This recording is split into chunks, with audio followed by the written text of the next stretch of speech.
அப்பாவை கொன்னு சூட்கேஸ்ல வச்சிருக்கேன்.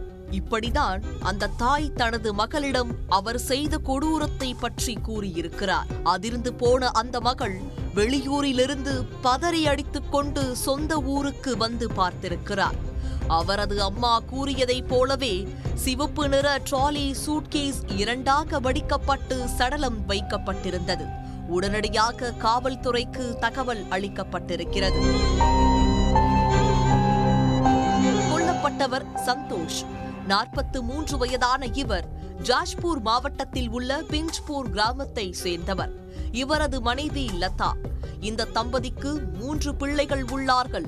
மூவரும் வெளியூரில் வேலை செய்து வந்திருக்கிறார்கள். லதா மும்பையில் வேலை செய்திருக்கிறார். லதா அவ்வப்போது ஊருக்கு வந்து கணவனை சந்தித்து செல்வது வழக்கம். கடந்த சில வருடங்களாகவே கணவன் மனைவிக்குள் கருத்து வேறுபாடு இருந்திருக்கிறது. இதனால் இருவரும் அடிக்கடி சண்டையிட்டு வந்திருக்கிறார்கள். சென்ற 7ஆம் தேதி இரவு சந்தோஷின் மகள் தாய்க்கு போன் செய்திருக்கிறார். அப்போது கணவன் மனைவி இருவரும் சண்டையிட்டுக் கொண்டிருந்திருக்கிறார்கள். இதனால் கடுப்பான அவர் அழைப்பை துண்டித்திருக்கிறார்.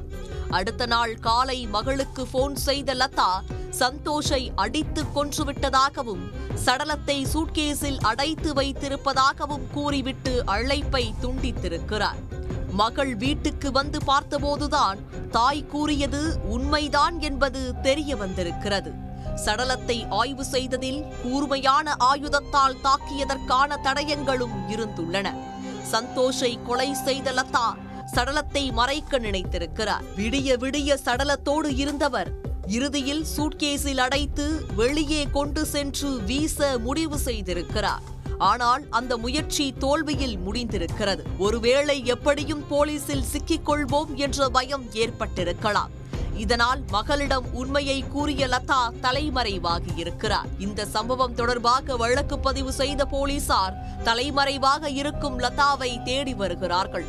அவரை கைது செய்து விசாரிக்கும் பட்சத்தில்தான் எதற்காக அவர் சந்தோஷை கொலை செய்தார், இந்த கொலையில் வேறு யாருக்கேனும் தொடர்பு இருக்கிறதா போன்ற உண்மைகள் தெரிய வரும்.